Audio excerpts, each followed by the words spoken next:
पश्चिम बंगाल की धरती में अब चुनाव का रंग पूरी तरह से चढ़ चुका है और उस पर पीएम की जनसभा ने सियासी तड़का लगा दिया और करीब 90 लाख नाम कटने के बाद ममता बनर्जी बौखलाई हुई हैं। वहीं बीजेपी इस बार जीत का दंभ भर रही है। और इसी बीच एक बयान ने मध्य प्रदेश के नगरीय प्रशासन मंत्री कैलाश विजयवर्गीय को एक बार फिर सुर्खियों में ला दिया है।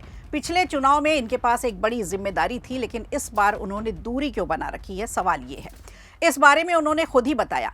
रतलाम दौरे के दौरान उन्होंने पश्चिम बंगाल की राजनीति पर खुलकर अपनी बात रखी, जिससे राजनीतिक माहौल गर्मा गया है।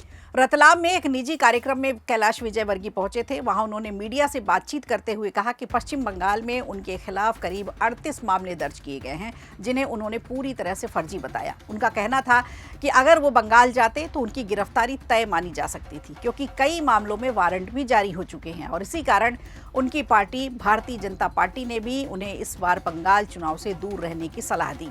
उन्होंने साफ शब्दों में कहा कि पार्टी ने उन्हें नए विवाद से बचने के लिए वहां न जाने को कहा है और इसी वजह से उन्होंने चुनाव अभियान से दूरी बना रखी है।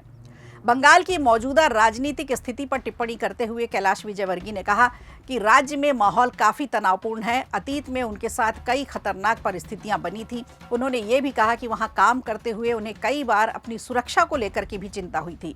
हालांकि उनके इन आरोपों की स्वतंत्र पुष्टि नहीं हो पाई है। इस दौरान उन्होंने प्रधानमंत्री नरेंद्र मोदी की सभाओं का भी जिक्र किया। ये कहा कि बंगाल में लोगों का उत्साह देखने लायक है। उनके मुताबिक बड़ी संख्या में लोग लंबी दूरी तय करके रैलियों में शामिल हो रहे हैं, जिससे ये संकेत मिलता है कि राज्य में भाजपा की स्थिति मजबूत हो रही है।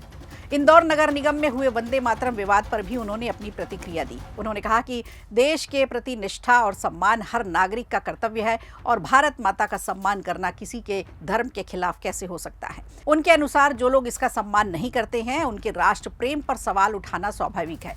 प्रदेश में समान नागरिक संहिता यानी यूनिफॉर्म सिविल कोड को लागू करने की तैयारी की उन्होंने जानकारी दी। उन्होंने कहा कि मुख्यमंत्री मोहन यादव पहले ही इसकी घोषणा कर चुके हैं और जल्द ही इसका विधेयक भी लाया जाएगा। उनके अनुसार बिल पास होने के बाद ही इसे लागू किया जाएगा और फिलहाल इसकी तैयारी जारी है।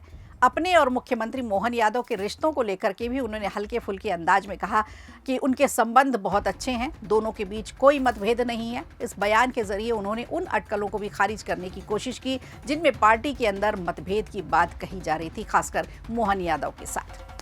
रतलाम दौरे के दौरान विजयवर्गीय एक धार्मिक कार्यक्रम में शामिल हुए, जहां उन्होंने छोटी कन्याओं की पूजा की, उनके पैर छूकर आशीर्वाद लिया। ये दृश्य उनके धार्मिक और सांस्कृतिक पक्ष को भी दर्शाता है, जो अक्सर उनकी सार्वजनिक छवि का एक हिस्सा भी रहा है। तो कुल मिलाकर विजयवर्गीय का ये बयान सिर्फ एक राजनीतिक प्रतिक्रिया नहीं, बल्कि आने वाले चुनाव, पार्टी की रणनीति और अलग अलग राज्यों के राजनीतिक समीकरणों की एक झलक जरूर दिखाई देती है।